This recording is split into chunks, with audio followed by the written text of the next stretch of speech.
We want to make that process as quick and painless as possible so that the data can be moved with extremely high confidence. And not only for the data engineers, but also for all of the other stakeholders across the organization who depend on that data being correct in Snowflake. So not only sort of can we give confidence in the day-to-day data engineering workflow, but we can give a stamp of approval for everybody else who cares that these two data sets are identical.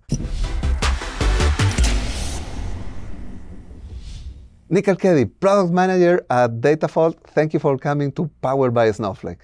Thanks for having me, Felipe. I'm super excited that today we're going to talk about Datafold and automated testing for data engineers. What does this mean? Yes. So at Datafold, we consider ourselves a proactive data quality platform.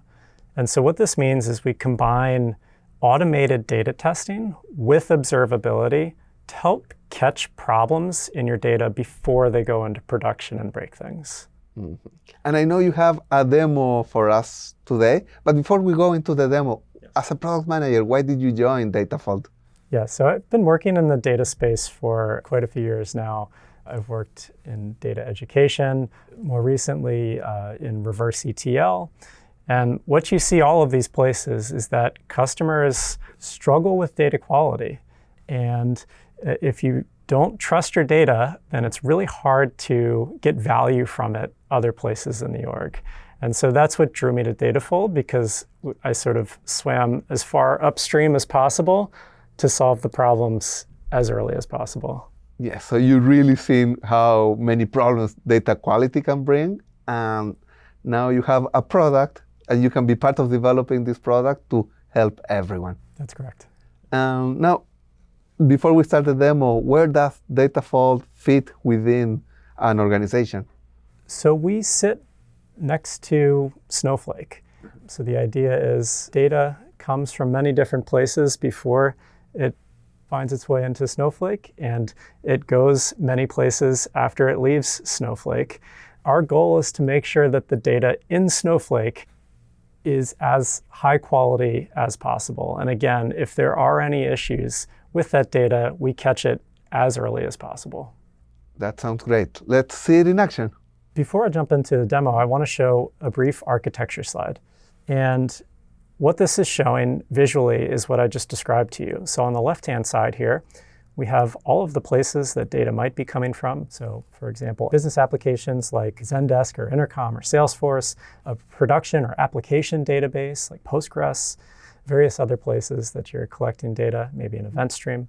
And then in the center here, we have Snowflake and Datafold, which I'll come back to in a moment. And on the right-hand side, you have all of the downstream things that are consuming that data. So these might be dashboards, might be reverse ETL used to pipe data into various business applications across the org, or you might be using this data to power AI or machine learning models, et cetera. Of course, AI. Yes, of course, AI. But we need good data first. We do. We need very good data. So where Datafold sits, as I described, is in the center here alongside Snowflake. And so just to sort of orient you a little bit here, imagine that a data engineer on the team is making a set of changes, code changes in the data pipeline, and they're opening a pull request in GitHub, for example. So that's the screenshot we're showing here. And what many of our customers do is they automatically generate staging data based on those proposed changes. And so now they have two copies of the data. They have their staging data and they have their production data that's in Snowflake. What Datafold allows them to do is to compare those two data sets and understand exactly how they're different. So as we'll see in a minute, this is really useful in the sort of like development or deployment workflow, because we allow a data engineer, I should say empower a data engineer, to understand exactly what the impact of their changes will be before those changes get merged into production. That sounds really important. Like, don't just push into production stuff. Yes, we think so. Let's see it in action. Sounds great. Okay, so what I'm showing here is a pull request in GitHub. A colleague of mine has proposed a set of code changes in the data pipeline. Datafold has automatically picked up on those changes and posted a summary of what we'll call the data diff. And I'll show you in a little bit more detail exactly what that means and how it works. So here we can see Datafold being proactive. It's monitoring pull requests on GitHub and reacting to it and telling you what's happening with this pull request. That's correct. We want to catch problems as early as possible. There's a concept that we like to borrow from the software engineering community called shift left. And if you think sort of chronologically, shifting left means that we want to test as early as possible and catch problems at sort of the source before they go into production down the road. And that's exactly what we're doing here. A set of changes have been proposed to the pipeline, and we detect them immediately and help surface any things that may be unexpected or unusual. So what we're showing here is just a very brief summary of this data diff. In specific, we're showing a summary for each of a few different tables that have been modified in this pull request. I'm going to zoom in on the dimorgs table. And specifically, we've got 3 columns here that have values that are different between staging and production. We've got subplan, num users, and subprice. So something is going on here. My data is different between my staging environment that I've generated based on this pull request and the data that lives in production.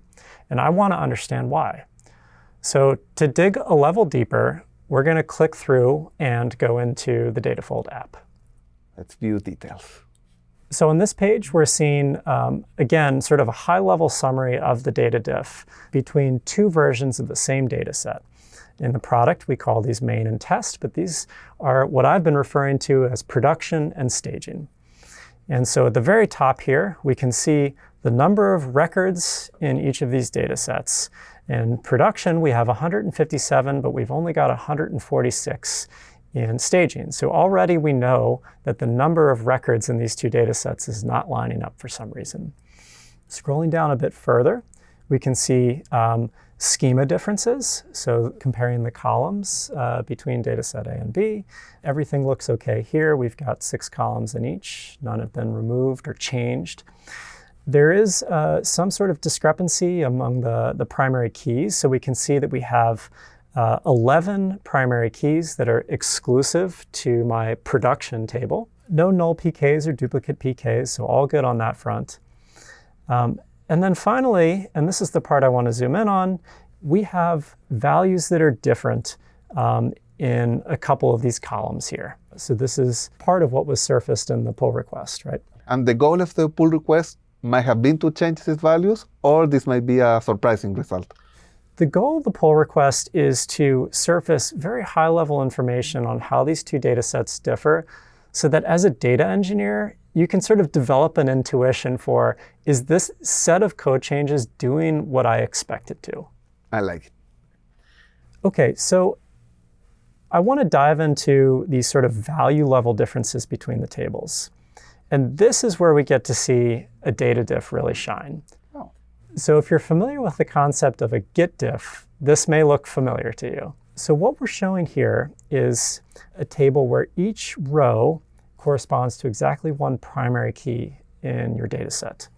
And then for every column that has changes, we're showing you how are we different between the production data and the staging data, down to the individual character level.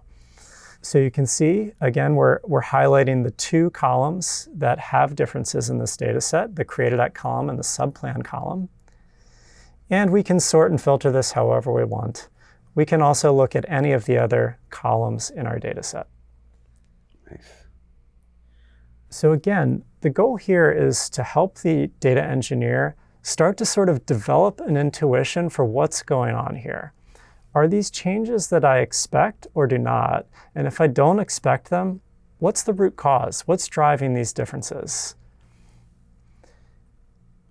Next, I want to jump to something that we call the downstream impact tab. Now, this is arguably the most interesting and important part of this part of the product, this part of the workflow for a data engineer. This is all about understanding what are the things that live downstream of these tables that might be negatively impacted by this set of code changes. So somehow you know who's consuming this data, including Snowflake tables and Tableau? That's correct. So we construct column-level lineage in Datafold. We do this using a variety of integrations and by inspecting your entire query history in Snowflake and sort of constructing this graph of dependencies. And then what we can do is use that information to help you, the data engineer, understand if you're changing this DimOrgs table, specifically the subprice column of this DimOrgs table, what are all of the dashboards, other tables in your warehouse, reverse ETL syncs, really anything that live downstream that might be impacted by the set of changes. So going back to our friend DimOrgs here, if we expand this and say click through on the subprice column, it's going to filter this table down to only the assets that are specifically downstream of that column in DimOrgs. Some people prefer to look at a graphical representation of this. So again, this is the column level lineage, but represented more visually. And we can see the same information here. If I expand this out, we're looking at the DimOrgs table over here on the left. And I want to zoom in on the subprice column. I can see that I have two other tables, each with one column that depend on this particular column. And so just to sort of bring it back to the diff tells you what's changed. Actually, I'll go back even further than that. The pull request tells you how has my code changed. Mm-hmm. The data diff tells you how has my data changed as a result of those code changes. The downstream impact tells you what are all of the things that live downstream of these tables that might be impacted by my set of changes. And you get all of this information up front before you push that merge button and send things into production. It prevents you from making mistakes, but also once you are sure you have something, you are sure that it's going to be okay. Yes, that's the key. We want people to merge with confidence. Confidence, that's a great word. Yes. And so now I want you to imagine that instead of using this in sort of your day-to-day development and deployment workflow, how could this be useful when you're replicating data or migrating data across databases? So many of our customers are moving data from, say, an application database like Postgres into Snowflake on an ongoing basis, sort of a classic replication use case. We also have a number of customers who are migrating data from a legacy DB into Snowflake. And in both cases, there's a very important question about, does my data match between source and target? That's a big question. How do I know that the migration went correctly? Yes, and it's not a totally straightforward question to answer. And the way that a lot of companies answer it today is a whole lot of manual testing. It's very time consuming, very error prone, requires sort of bouncing back and forth between different database systems. And so what we did is we sort of set out to solve that completely and make it very easy. Okay, so I want you to now take everything that you just learned about data diffing within Snowflake and think about how can we apply that across databases between source and target. So what we're showing here is what we call a data diff monitor. And this is just a data diff that runs on a schedule now. And in this particular case, it's running about every 5 minutes. And we're comparing data, I should say the same table or the same data set in SQL Server to the identical table in Snowflake. So we have a CDC process. We have tables that should be identical, but of course. Should be, yes. Yes. That's correct. So each row in this table is just a single run of this monitor. And as I mentioned, it's running, say, every 5 minutes. And we see a high-level summary of the outcome. And the column that I want to zoom in on here is the total rows different, or rows with different values. There's a bit of nuance between those two things, which I won't go into here. But what you can see is that these numbers started to spike. Right? We had sort of a steady baseline, and then out of nowhere, we spiked. Yeah. Yes. That indicates that there's some sort of incident. There's something going on, and it's probably not expected or intended. But in order to know for sure, what we want to do is pop into the diff. So what we're going to do is look at one of these diffs where these numbers were elevated. And this should look familiar. This is a data diff, but now instead of comparing between production and staging in Snowflake, we're comparing between our source database, which in this case is SQL Server, and Snowflake, our target DB. So the difference is not only the number of rows, but the rows are different too. That's correct. So we've got a differing number of rows here. We've got 1 million in our source, but for some reason only 999,000 in Snowflake. And we've got a number of rows, almost half the data set, that have differing values. And so we'll drill down into that in just a second to try to understand what's going on. Again, we can see a column level breakdown. Nothing seems to be going on here. Same number of columns in each table. The schema appears to be the same. We do see that we have several columns with differing in values, and in particular, this call integer 1 and call string 5 have quite a few different values. Yeah. I'll very quickly mention that the reason you see a greater than or equal to sign here is because we are sort of clever about the way that we diff. We allow you to set thresholds beyond which we say, okay, we sort of have enough information to say that this column is quite different between source and target, and we're not going to keep doing comparisons on this column. So check, this column is different between source and target, and we sort of focus our attention elsewhere. And so what that allows us to do is flag the potential problems without wasting time or compute unnecessarily. And then finally down here, we've got a little section on primary keys where we flag null primary keys, duplicate primary keys.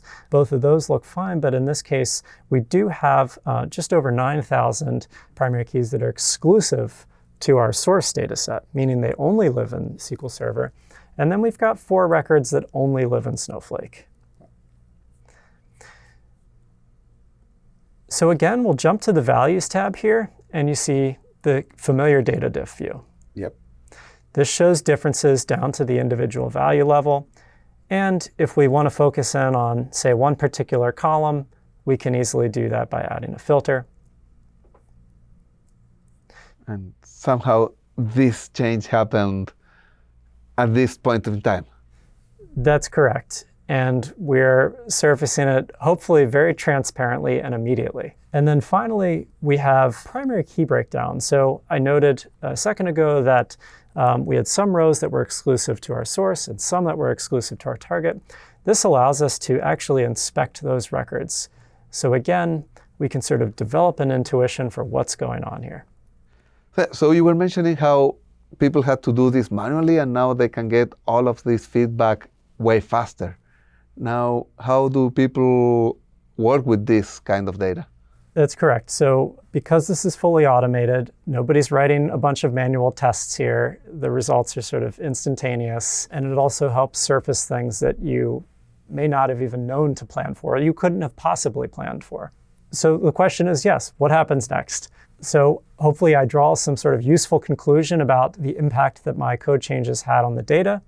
I flip back to my pull request, I push another commit, and lo and behold, Datafold will detect that latest change to the pull request and inspect the updated version of your staging data, update the data diff, and sort of complete the circle. So again, you'll see a data diff for that latest set of changes, and you will understand exactly where you've landed before you push those changes into production. And we sort of see this as like the virtuous cycle. And by the time you hit that merge button, you are very, very confident that your pull request is going to have the expected impact. Exactly. It's going to do exactly what you want it to do, and then you can go to production, and then you can know that these two databases are replicated as they should.